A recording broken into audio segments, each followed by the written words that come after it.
Hello, everyone. Welcome to the 21 Hats podcast. I'm your host, Lauren Feldman. This week, Mel Gravely, Liz Picarazzi, and Jaci Russo talk about how they set prices. Jaci explains why she refuses to respond to requests for proposal. We have not participated in a single RFP in 15 years, she says, and we won't under my watch. Mel explains how his construction company manages to get work despite always being among the highest priced bidders, which is why he never gets government jobs. And Liz tells us what happened when she was forced to raise prices because of the tariffs placed on goods manufactured in China. But first, she tells us what she's thinking now that there's a possibility those tariffs could go to 60%. Plus, we review how the three owners handle employee reviews. Even in good times, owning and running a business can be a lonely pursuit. Our hope is that these weekly conversations, brought to you by a principal sponsor, The Great Game of Business, will let owners know they are not alone in facing challenges. Same thing with our daily newsletter, the 21 Hats Morning Report, which Inc. magazine named the best newsletter for business owners and which you can subscribe to for free at 21hats.com, where you can also find transcripts of our podcast episodes and lots of other articles and interviews. Joining me this week on the podcast are regulars Mel Gravely, CEO of Triversity Construction, a construction business based in Cincinnati; Liz Picarazzi, who's CEO of CityBin, which is based in Brooklyn, New York, and makes trash enclosures and package bins; and Jaci Russo, CEO of Brand Russo, a marketing agency based in Lafayette, Louisiana. The episode is titled, "That Would Put Me Out of Business."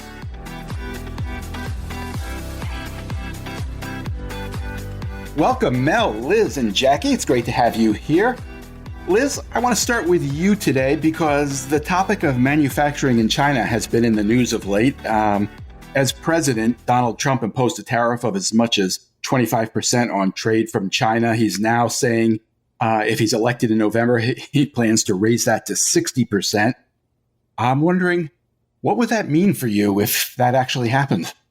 Well, a 60% would put me out of business. And I'm hopeful that that doesn't happen. And frankly, I'm hopeful that Trump isn't elected. But regardless of who wins the presidency, kind of the threat of China to Taiwan right now seems to be heating up since the election. And even if Biden wins, if there was tension there, he could raise tariffs again. So it's been a little bit scary. When I woke up on Monday morning, that's the first thing I focused on. So we already have the wheels in motion to look into what we're calling a China plus one strategy. So to probably still have China as our main manufacturer, but now we're looking as well at Vietnam and Mexico. And then in a tertiary way, I should say, we're looking again at manufacturing in the U.S.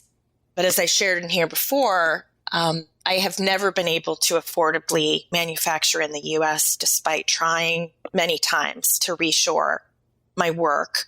Most recently was in 2021 when I spent, 2 to 3 months of my time with an RFP getting bids from various American factories. And on average, the quotes that I was getting were 67% more that I'm paying in China, and that's even inclusive of the tariffs. So for me, it is a really big deal. The geopolitical risk, regardless of who wins the presidency, is something I need to take seriously. And, it's we're waking up to it.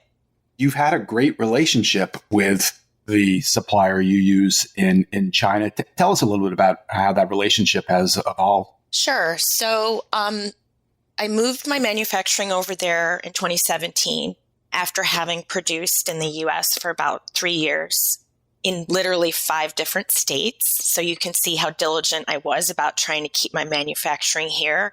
There's a huge stigma about producing in China, so I'm always very careful about it, how I talk about it. And I know that you like to ask me about it, so I do sometimes choose my words carefully. But wait, tell me about the stigma. I know that a lot of brands love to promote the fact that they are made in the USA, but are you saying there's actually a penalty for manufacturing in China? In the minds of Americans? Yeah. Oh, absolutely. We all know that. There's an assumption that I'm manufacturing there because of price, and that's actually one part of it. I'm actually producing there also because of quality. about the level of trust I've built over the years, my relationship with my factory, as well as the middle contract manufacturer that I work with. They're based in Shanghai. That's actually partially an American company. And so all of the conversations with the factory, the negotiations, the translation, the tariffs, everything that we go with, we're not doing that in our office in New York. We have kind of our satellite office in Shanghai that's doing all of this. So over the years, I've probably gone there like 5 or 6 times, and most recently in December. And I would say the relationship has been good, not just because I'm getting kind of the price and the quality that's better, but, for me as an entrepreneur, I like it when people are excited about my ideas and want to move my ideas forward and want to kind of get creative in the weeds, side by side. When I go to China, we sit for hours and hours right on the factory floor, looking at things that could be improved, testing things out. For me, the quality control, making sure everything is being done right. But I think there's an understanding of the Chinese that they're kind of just drones or robots, maybe not that creative. And I've found exactly the opposite. I mean, it's such a delight for someone to be excited about what I'm doing. I'm an entrepreneur. I have that ego involved. I didn't find that level of excitement at any of the 3 factories I produced at in the US. I hate to say it, but there was a bit of a feeling I had of, who is this person with her trash bins?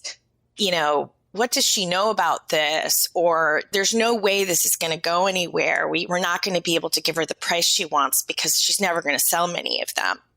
Okay, whether or not that was in their heads, I don't know. They certainly wouldn't have said that.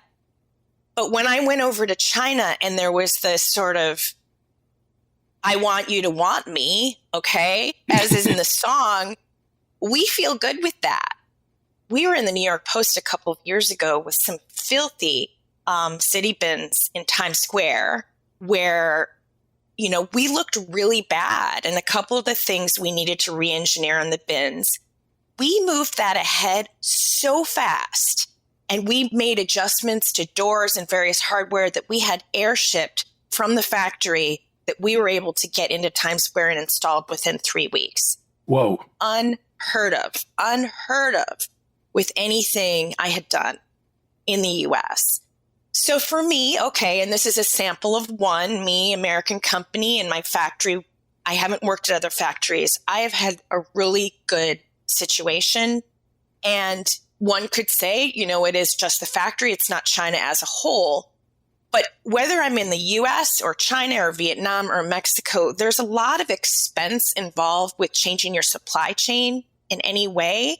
And so I'm not going to make any jerky, quick decisions. I'm going to be very methodical about it. And I will be very sad if the tariffs go up to a point where I can't continue to work with this factory that I have built a very good relationship with, both professionally and personally. Wow. Liz, we have talked here previously about your attempts to kind of have a plan B. Nothing has panned out the way you hoped it might. At this point, are you thinking something has to pan out here? You have to have a plan B? I have to. Yeah, this is the very first time, if you had asked me that even 2 weeks ago, I wouldn't have said that. But with what's going on in the Red Sea, with hijacked, cargo ships by pirates and, anything with my supply chain being disrupted, we have a large order that's being manufactured right now that's going to be shipped over here in like 3 to 4 weeks. And I know that could affect it. It's definitely affecting our rates, shipping rates. So there's volatility, and with the tariffs, I did look it up in advance of our taping today. When I first started producing over there, my tariff was 3.4%. Then when Trump was in office, it went up to 18%. Our tariff bills for 2020 were crazy high to the point of we probably were operating at a loss. And then since 2021, I've been at 11%. So if it were to go up more than that, that would be a huge impact on the business.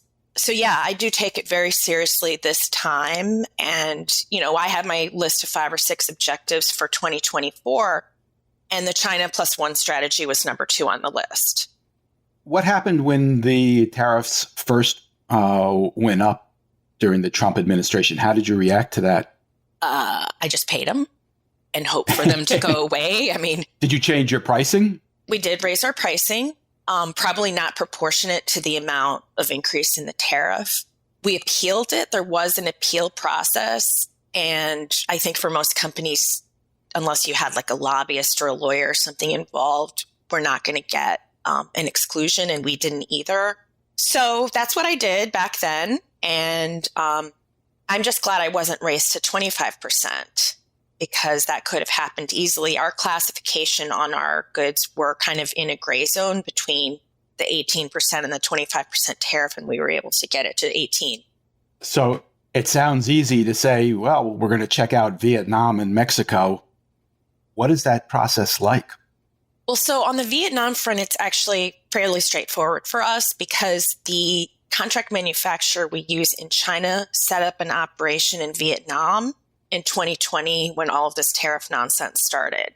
So they've had 4 years to establish a presence and to have relationships with factories around Vietnam.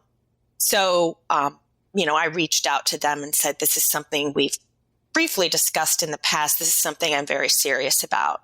So from the time of asking for that quote a couple of weeks ago to now, it was 7 working days. I got pricing from Vietnam. I know what it is. I know that it is going to be less. I don't know by how much less, because we still need to kind of figure out the tariffs and so forth. But that is moving along really fast. And we're actually having a meeting next week with the head of the whole Vietnam division of my contract manufacturer, who's in New York. So that's looking very promising. I would not be surprised if I got on a plane in a month or so and went to Ho Chi Minh. I've never been to Vietnam before. And, for me, I love to travel. So there's a little bit of an excitement about this diversification opportunity. So, and then on the Mexico side, we've never really looked into it that seriously, but I do have a personal assistant who's incredible with research. And literally just yesterday, I assigned him to start looking into Mexico. So, looking for metal fabricators that make similar goods, whether or not they're trash related. It could be safes, metal cabinets, any sort of goods related to bent metal manufacturing. So those are the 2 countries we're looking at right now. And, stuff like tooling, like I haven't figured that out yet. If we've spent a lot of money on tooling for all of our products with our factory in China. Does it mean that I need to retool everything in Vietnam, or does the tooling get moved over? Do we have tooling in both places? Those are the sorts of details that we need to work through. But like I said, changing anything in your supply chain involves a lot of thought and time and work. And but we need to do the work now. Before we were kind of delaying it. But I got to say, after that Trump 60% number, it's been on the top of my mind.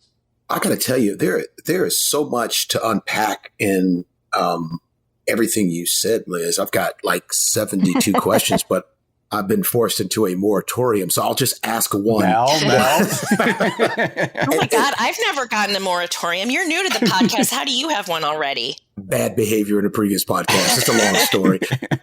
So, Liz, I got to ask, this feels like it's got elements of cost.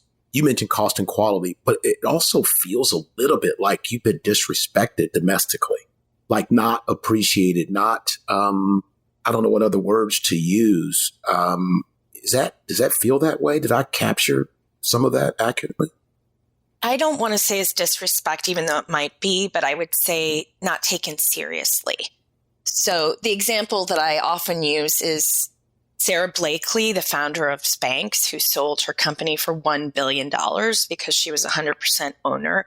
When she first started her company and she was working with a couple of factories in the US, they didn't really respect her. They didn't really think, cutting up pantyhose and making them into shapewear, like, what is this? She created an entirely new category. And she has still, I think she still manufactures in the US, but she talks, I've heard her speak many times about being a woman going into manufacturing, into something that admittedly you don't know a lot about, which means you're relying on the factory to help you advance your idea. So for me as an entrepreneur, I'm always looking for people to advance what I want to do in any area. But in manufacturing, if someone takes me so seriously that they're going to create prototypes quickly and they're going to iterate and they're going to work on pricing to make sure that this product will work in the market, that it's sellable. So to answer your question, I don't want to say it's disrespect, because the other thing is I really liked the people I met with at the factories in the US.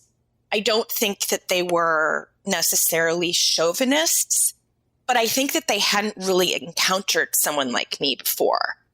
And I found in China, like, that was never an issue because I'm an American. Already, they're not really going to understand me. So it doesn't really matter if I'm a man or a woman. If they can do what I need and I pay them for it, it's transactional primarily. The other thing I would say, to the credit of American manufacturers, is they've probably seen a lot of people like me that work with them for a bit, advance the design, and then outsource it. And so they're leery of you taking, their work and doing it elsewhere. I didn't do that because I was still somewhat of an infant. But in 2021, when I attempted to reshore manufacturing, I could tell in their pricing that there was probably built in, like, if we do one production with Liz and it doesn't work out, well, at least we haven't lost money on it, right? So I guess if you boil it down, it takes a factory, they have to take a risk or a chance on you or on me. So one, I'm a woman who has an undergraduate degree in Russian. Like, what do I know about manufacturing aluminum trash enclosures? So from their perspective, you know what? They probably are like, what is going on here? Who is this person? And why should we put any efforts into something that could likely fail? In addition to which, if they're already really successful metal, fabricators, and they're doing stuff for the government or for the military or for elevators in Manhattan skyscrapers, like, they have a consistent flow of really good orders in business that they might think that they can't get from me. Yeah. I just think there's Lauren, maybe there's a whole nother podcast on this, but there's a cultural element of how we do business that is more than numbers. And I think the combination of small and different often come together in ways that don't serve certain kinds of businesses. And I'm disappointed that Liz hasn't found a place in the U.S. because I think that we can either get close, very, very close to closing the gap in pricing in the U.S. on most things, many things in manufacturing, particularly metal, especially if you consider risk. So if risk is at all a factor, I think we can close the gap. What I don't know that we are positioned to do is to close that gap at the intersection of smaller than huge and different, presenting differently. And I don't know that our culture here in the U.S. is ready for it. And so anyway, I'm just intrigued by what you're experiencing.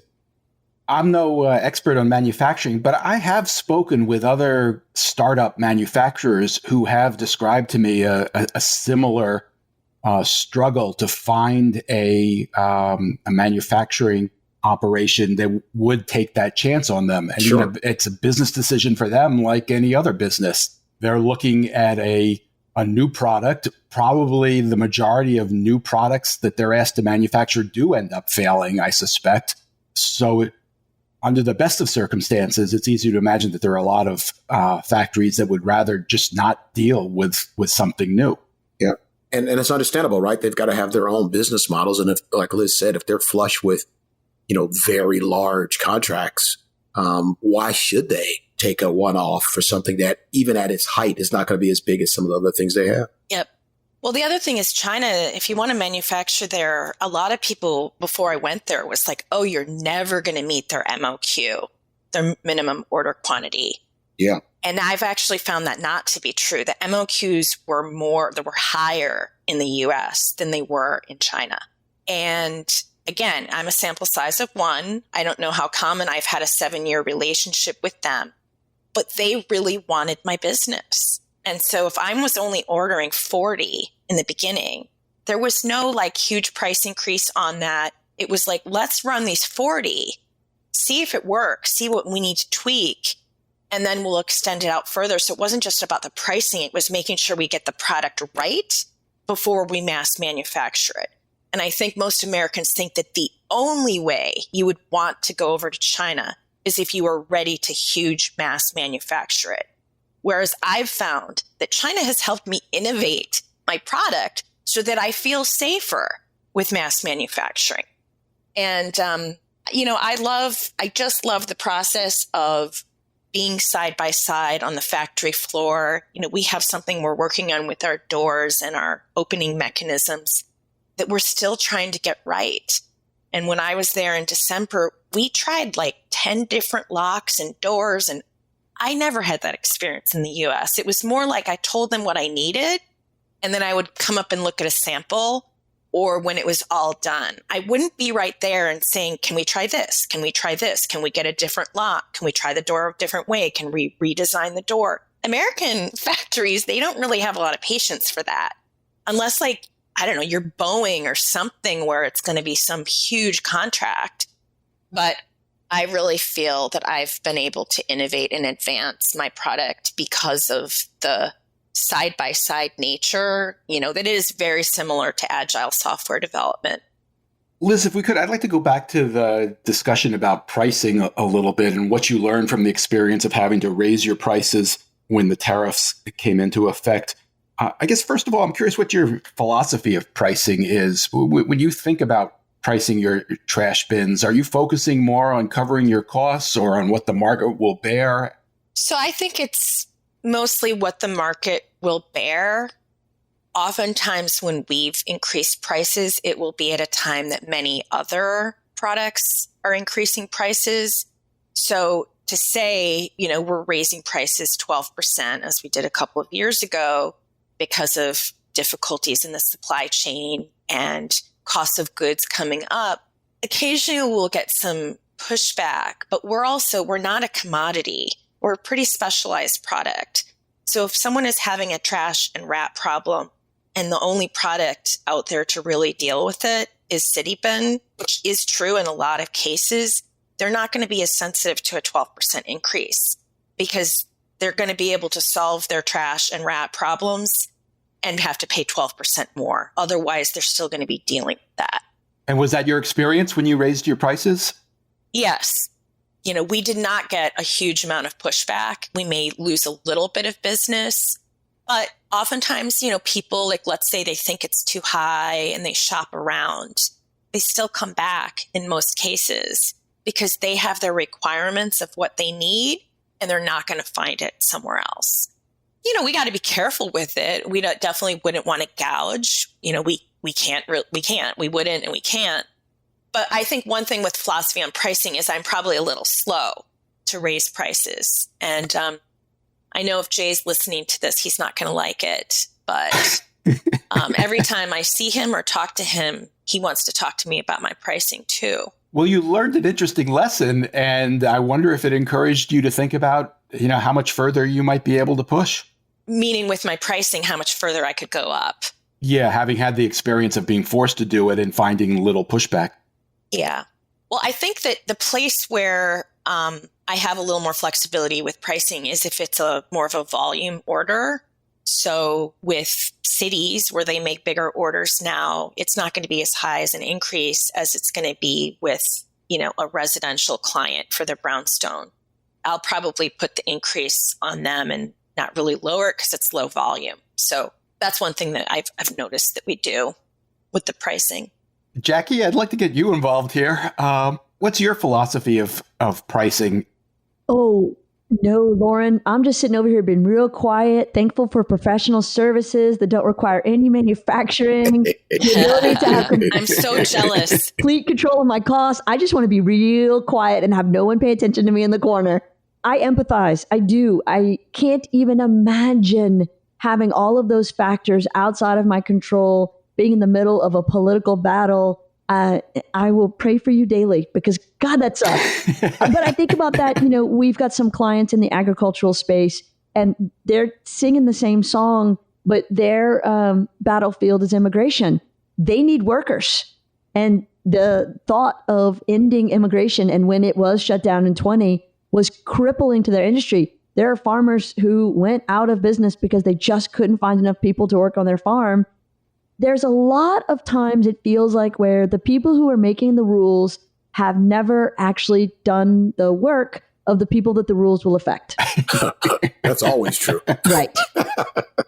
And so I will sit here quietly grateful for my professional services business that I get to be the king of, or queen. I get to decide a lot. I don't have nearly the same kind of external factors that affect my business. And I am forever grateful for that. Jaci, you do have maybe even a bigger challenge in pricing though, right? Oh. I mean, in Liz's business, there's a comparison set. There's some cost on the bottom side. She can navigate to find a space she can justify. Professional services is more difficult, true? It is both more difficult and more opportunity. So we look at a lot of factors with pricing, and it's kind of a complicated situation that I think I've tried to make easier because I'm not a financially minded. That's not my background. And, we joke all the time that there's a lot of answers that QuickBooks could give us that I don't know how to understand. So I have an Excel spreadsheet for that. Like I just live by Excel because that's clear and I understand those columns and that makes sense to me. And I've taken classes on how to read my P&L and it still feels like Greek. So I just go to my Excel spreadsheet and at least it's not pen and paper. I feel like I'm at least one step ahead of that. But so when it comes to pricing, when we started the agency in 2001, there were 84,000 other ad agencies. And I would say 99% of them were hourly. The agencies I had worked in, both in Los Angeles and in Lafayette, were hourly. And so it really was pretty plain and simple. And what I didn't like that model. And I really wanted to evolve us into a project and retainer based model. So then it was an even stickier way to go forward. So I didn't understand that there was an established concept called value pricing, but I know now that's what I was doing. And so I think, really kind of perfected our value pricing. And over the years, we realized there are a lot of factors that go into it. Part of it is who's going to work on it, how long it's going to take, the volume of the work. But then we get into some of the trickier things around the value to the client, because I can do the exact same logo project and to a brand new startup, it has a very different value than to an established Fortune 500 company. So we modulate based on that list of factors. So that gives me a lot of freedom, but also a lot of really trying to find that sweet spot and making sure we're always checking ourselves and doing the best we can to make the decision of our clients not based on price, that we've earned our way in and they appreciate that price may be a consideration, but it's maybe fourth or fifth on the list when they're deciding. How much do you think about where you stand next to competitive offers? We left the RFP rat race about 10 or 15 years ago, and that really freed me up to not worry about what other people were charging. RFPs are designed to put apples next to apples, and it's a very price-centered approach to choosing an agency. And I think, again, that should be maybe the fifth consideration, because choosing an agency, you're dating and you're getting engaged and you're getting married, and you should not do that just because they're the cheapest available option on the corner. So it's a lot about trust. It's a lot about chemistry. It's a lot about expertise. And we want people who think those are more important than pricing. So then if there is a slight fluctuation between this price or that price, we're still going to get the gig. We used to go from being the least expensive company in the room and not winning to now, most of the time, being the most expensive company in the room and winning. And I like that version better. Jaci, when you say you left the rat race of RFPs, does that mean that when somebody came to you with an RFP, you refused to play along? I say things like, thank you so much for considering us. But at this time, which is for the past 15 years, and will continue to be for the rest of my life, we don't participate in the request for proposal process. If you want to meet with us and have us do a discovery and put together a proposal, we're happy to do that. But I'm not filling out your RFP. I'm not playing your game. I believe that you already know who you want to hire, and I think you should go hire them. And don't waste my time so that you have somebody to say no to justify the decision of who you want to hire. I don't always say that last half, but I think it. And my creative team is happier. I am happier. We are happier. We have not participated in a single RFP in 15 years, and we won't under my watch. Why do you assume that somebody who's doing an RFP process already knows who they want to hire? Because most of the people that I've talked to that have conducted RFP processes say, we really know we want to hire this agency, but we need to have 5 to justify the decision. I'm like, okay, good. Good luck. And sometimes they say it's me. We really want to hire you, but I'm like, we're not going to be a part of a decision by committee. We're not going to look as good on paper as we do when we get to actually have conversations and talk. So if we're just filling out this piece of paper and we're going to be judged apples to apples on the paper, what we're bringing to the table is not going to come through. I'm not doing spec work, and I'm actually pleasant. That makes me sound like I'm very unpleasant, but I'm very pleasant to work with. We've been able to sort of narrow down and figure out where we excel, and that's where we spend our time. Mel, I'm guessing you do play the RFP game, am I right? We do. In a select way, we will RFP if it is a qualifications to driven RFP. So we're not afraid of the pricing part, but there must be a qualifications part of it. So we don't hard bid. And hard bid would be basically, here are the drawings. We're a construction company. Here are the drawings. What's the price? That's a hard bid. We don't do that at all. Zero, none, because we don't want to be low. But we're not afraid of competing if price is a factor amongst others. So we do qualitative, including RFPs. Lauren, I hope I made that clear. Tell us about your overall philosophy of pricing. Where do you want to be in the market, and how do you think about? I mean, it must be enormously complicated in construction because you have the timeline and supply chains and all kinds of things you have to think about. Yeah, I think what we want to make sure is we have a combination of factors that make us the best answer for the customer. So we really don't go after customers where we think we're not going to be the best answer. So, for example, if a customer wants a 12-month project done in 6 months, we're not going to go after that because either we'll have to break ourselves or break our subs to make a 12-month process a 6-month process. So we'll pass. We'll tell the customer the truth. We think 6 months is too aggressive to be safe and to have a good product. And so we invite you to make it a 12-month project, maybe 11 months we'll go after. So we want to have the parameters around it all. So in our buildup of costs are our subcontractors, their materials, any self-performing work we're doing, our margin. So we built it up from the bottom. And we want to finish in the top 10% of price because we think in the places we compete, we are either the best or amongst the best. And so we want to price should, in our opinion, should be an indicator of where you think you are in the market. So we tend to be high. And for those customers who want the total package, they'll pick us 67% of the time. And for those who don't, they'll never pick us. And so we try to make sure we don't compete with, for those kind of customers. Do you have software that spits out a number for you? Sure. Yes, we do. We do have estimating software that takes square footage and takes drawings and loads in all of our subcontracting costs and spits out a number. But that's usually not the number. So that's a number. And then our folks manage to look at that. They think about what we ought to get as profit based on size of the project and market conditions and how bad we want it.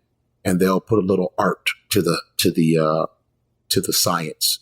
I don't think it's a coincidence that none of you are commodities. None of you want to be the cheapest number in the conversation.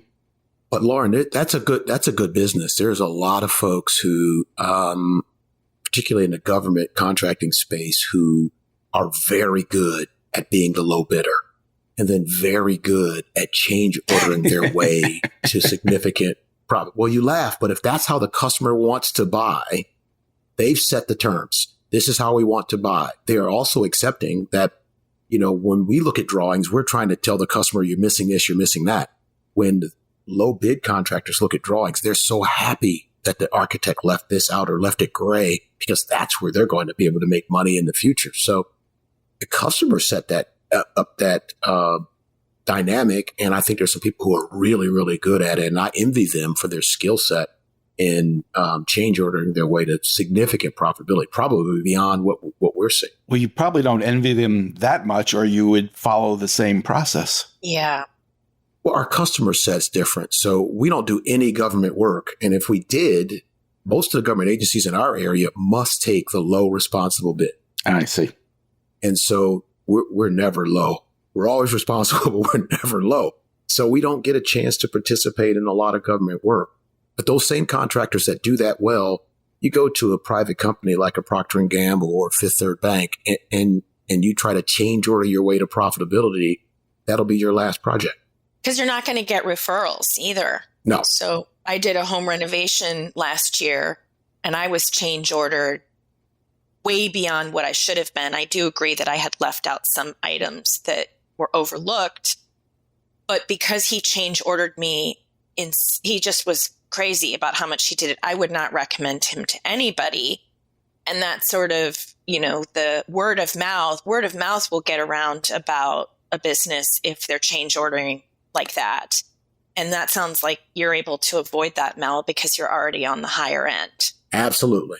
And you want customers that understand that too. It's not in your interest to have an uneducated customer that doesn't understand how, if you don't get it kind of right from the beginning, you're going to change order it through and then the price is going to be double what, the first proposal said. And that's what happened to me. I learned my lesson. Whoa. Yeah. Our customers are very sophisticated around everything in their procurement process, including construction. And so they often know as much as we do. They know what they're getting. And here's what they say to us. If we say, well, that was missing on the drawings, they will say to us, well, you knew what we wanted. and we should have known what they wanted. They're right. And so they don't accept change. Now, if they change scope and say, let's add a room, that's different. But if there's a toilet there and they didn't have a toilet paper rack, I'm making a very silly example. Well, a toilet needs a toilet paper rack. So we should have made sure that was in our bid, because who doesn't want a toilet with a toilet paper rack next to it, right? So, Mel, were you able to take this approach early in your time with the company, or is this something that evolved over time as you figured it out? No, we were blessed enough to start in this position. If you remember, Lauren, I bought this company and it only had one customer, but it was the most sophisticated buyer of construction in the city. It was our children's hospital here in Cincinnati. And so we started at the high end. Our people understood how to work there. And that's how I learned that business. My background is selling to big, complex customers. We combined those two ideas, and that's how we grew. Jaci, in our emails leading up to this recording, you expressed an interest in talking about employee reviews. What kind of guidance are you looking for? Well, I always want to know, what's the new thing? What are the best practices? Where are we leaning towards now? And we've done it all. We've done peer reviews. We've just ignored them. We've done them once a year. We've tied them to raises. We've separated them from raises. And I'm always wondering, there's got to be a better way. And when I sent the email, it's because it really been on my mind, and we had just scheduled our whole round of them.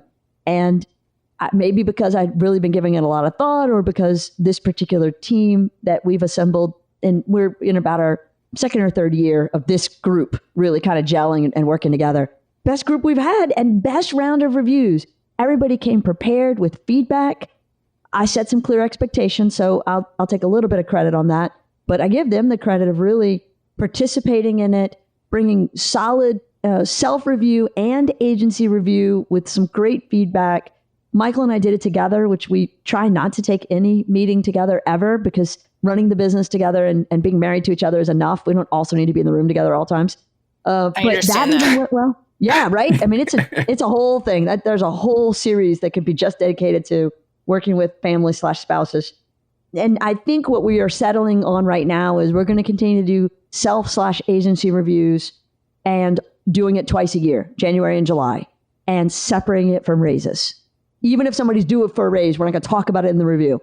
We're going to focus on performance and technology and what's going great, what we could do better.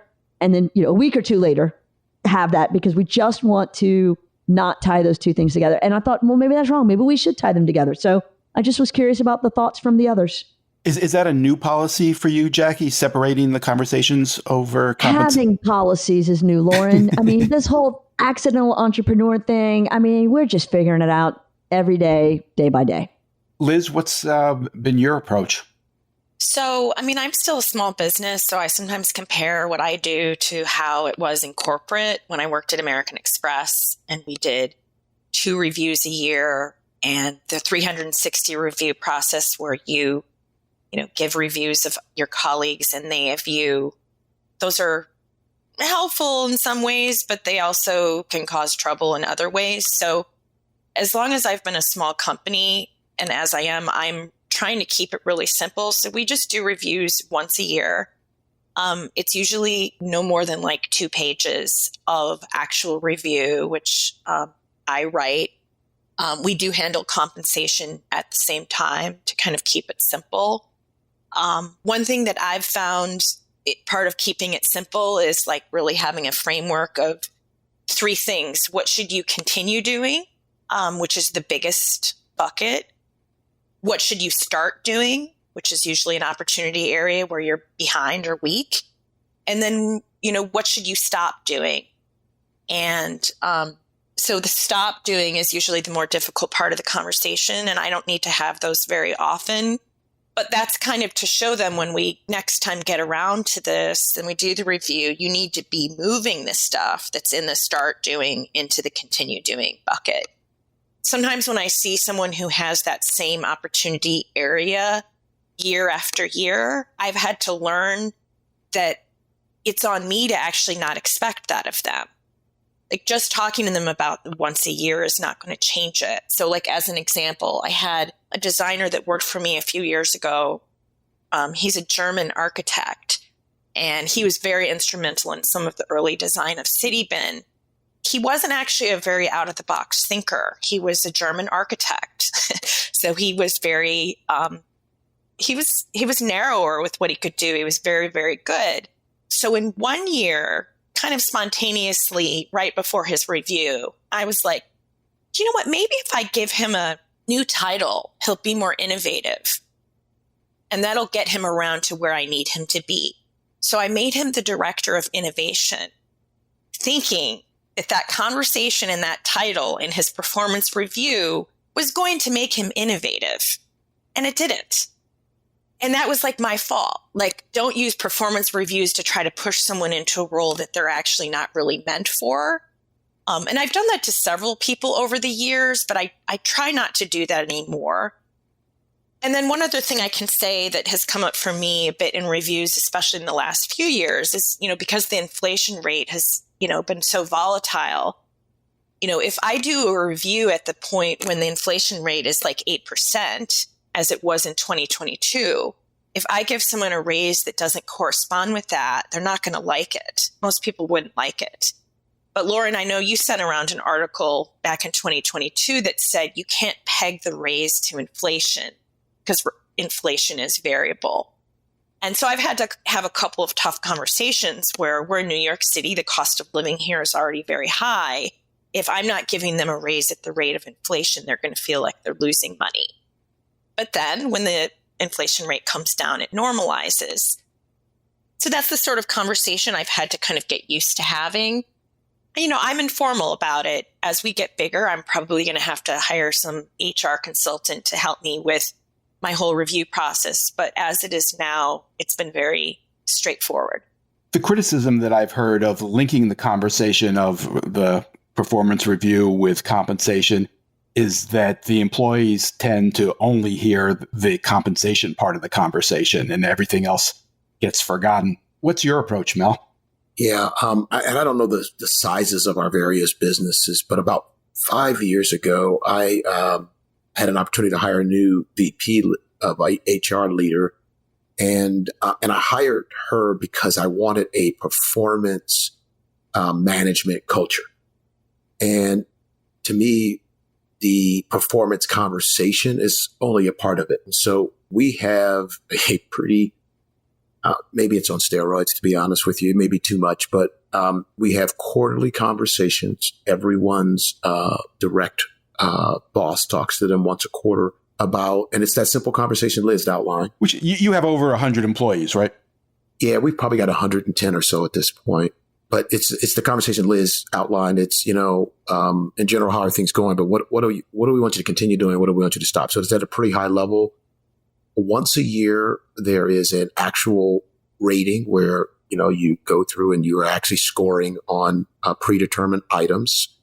And they're all tied to our values and our goals for the year. And then each individual has a set of development items they've picked and work with their managers to develop. And so we're reviewing that. Have you gone through the various trainings you said you'd commit to? Have you gotten the exposure you needed on your job to take that next step? Have we moved you closer to your career aspirations, whether they're inside or outside of our organization? So there's a lot of steps to it. You run it on a software platform that everybody hates, but it's a way to keep it all collected. And so Lauren, I just believe that one day we're going to be a $1 billion business. And if we don't build the culture intentionally, it's going to get really raggedy one day. And I didn't know when that day was. So we just decided to invest pretty heavily in this performance, development culture. Jaci, any questions? No, those are two amazing perspectives. And I find myself kind of squarely positioned in the middle, not by dollar volume, because I'm definitely not $500 million, but by process. And so Mel's not at $1 billion today, I don't think. I'm not $1 billion either. I want to be clear. But he's going to be. No. You hear it in his voice. He's going to be. But no, I love the feedback because it really helps me see the things we're doing right. I particularly like the keep, start, stop because I want to simplify ours. I went overboard. I'll admit it. It's 8 pages. It's out of control. So looking for ways to kind of get down to the root of the matter, that helps a lot. Yeah, I'll just throw one other thing in there, and I don't know how it applies, is we also layer on top of this a succession planning conversation at various levels so that we lower the likelihood we just got a huge gap over time. So if we don't identify young talent, that's going to be our next level of project managers and going to be our next level of senior managers. And then we end up getting a little jammed up on succession. So that's layered on top of this as well. As someone who has spent most of my career as an employee, one thing about employee reviews that always annoyed me was being hit by something unexpected in an annual conversation. I always felt like, if you had this concern, why did you wait till now? I would have been happy to deal with this when it first came up. How do you guys think about that issue? It should never happen. Correct. 100%. You got to have feedback in the moment. Don't wait. Doesn't the annual review system, though, kind of encourage that? Well, this is why we like quarterly meetings because we tell leaders now, if you tell someone if we get feedback from an employee that they were shocked, I should be able to look back in that software system and see where you've told them 2 or 3 times there's a challenge. And if you haven't, then shame on you. Now I've got to evaluate you differently as a leader because no one should walk in that room and be surprised. You just don't treat people that way. And Lauren, I'm not saying it's you, but I am saying that we met with an employee 8 times in a 2-month span. New employee, testing him out, did not work out, let me assure you. But 8 different times. I was personally involved in not formal reviews, but feedback. Like, listen, you're struggling with deadlines. Let's talk about how we can better help you be successful in that area. You lots of typos. What's your review process? How do we get that fixed? A lot of discussion of how can we help you? What tools do you need? Let me show you this person's step-by-step guide. And here's how this person does their step-by-step. Does either one of these work for you?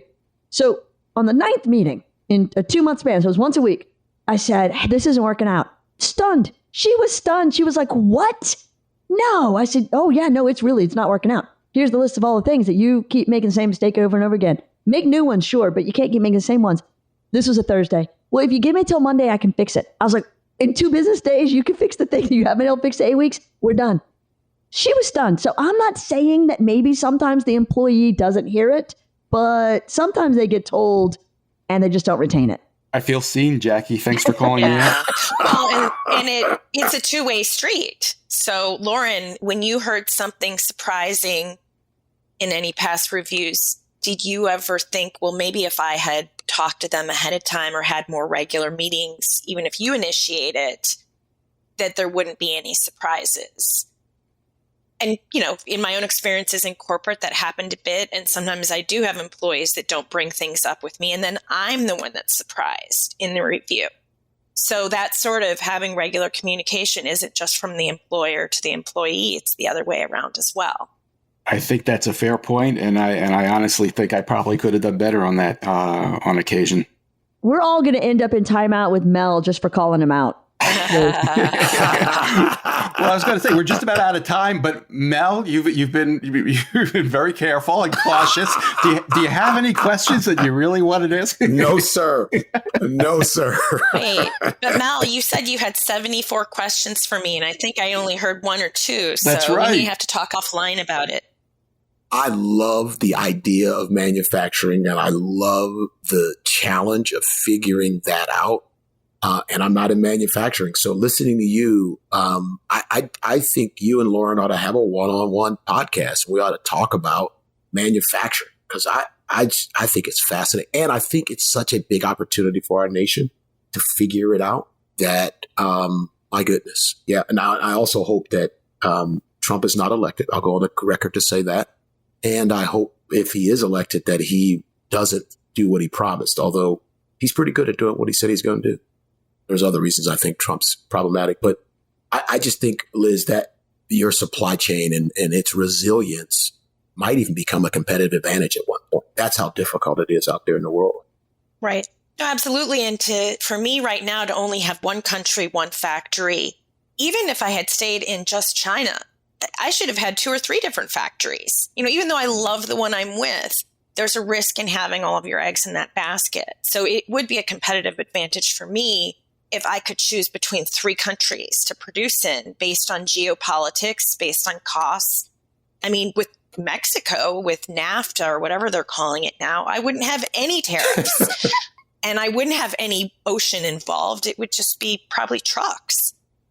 So I'll be very curious. We've never gotten pricing from Mexico, but when we do, I'm hoping it's really low, but who knows? All right. My thanks to Mel Gravely, Liz Picarazzi, and Jaci Russo, and to our sponsor, The Great Game of Business, which helps businesses use an open book management system to build healthier companies. You can learn more at greatgame.com. Thanks, everybody. Wait. Don't leave yet. If you have a question or a comment that you'd like the 21 Hats owners to address, send it to me by replying to your morning report or by email at lauren@21hats.com. That's LOREN @21hats.com. Do it now before you forget. And don't be afraid to tell Jay what you really think. You can take it. And if you got something out of this conversation, help us reach more business owners. Tell a friend. Subscribe and review us wherever you get your podcasts. Follow us on Twitter. Subscribe to the Morning Report at 21hats.com. This episode was produced by Jess Thuberon, founder of Blank Word Productions. Okay, now you can leave. Thanks for listening, everyone.